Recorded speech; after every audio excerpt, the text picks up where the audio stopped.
धुळे जिल्ह्यामध्ये सप्टेंबर महिन्यात झालेल्या अतिमुसळधार पावसामुळे मोठ्या प्रमाणात या भागातल्या शेतकऱ्यांचं नुकसान झालं होतं। धुळे जिल्ह्यामध्ये धुळे आणि साक्री तालुक्यामध्ये अतिवृष्टी झाली आणि या अतिवृष्टीमध्ये 16,357 शेतकऱ्यांचं जवळपास 11,594 हेक्टरवर नुकसान झालं। त्यात प्रामुख्याने कपाशी असेल, मका असेल, ज्वारी असेल व इतर पिकं असतील यांचं नुकसान झालं। त्यानंतर सरकारने या सर्व नुकसानग्रस्त शेतकऱ्यांना मदत देण्याचं जाहीर केलेलं आहे आणि शेतकऱ्यांसाठी जवळपास 10,22 लाख रुपयाची मदत या ठिकाणी पाठवण्यात आलेली आहे।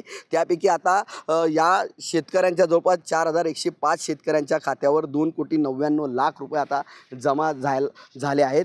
या ठिकाणी जे काही उर्वरित शेतकरी आहे या उर्वरित शेतकऱ्यांचं अद्यापही फार्मर ID तयार नसल्यामुळे ही रक्कम जमा व्हायला उशीर लागतो आहे। त्यामुळे आता प्रशासनाच्या वतीने लवकरात लवकर शेतकऱ्यांनी मदत मिळण्यासाठी या ठिकाणी लवकरात लवकर फार्मर ID करावेत असं आव्हान या ठिकाणी प्रशासनाने केलेलं आहे।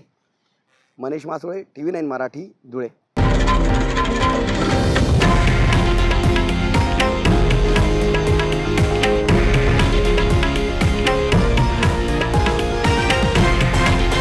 हे आहे देशातील नंबर 1 न्यूज नेटवर्क आणि आपण पाहत आहात TV9 मराठी, एकमेव।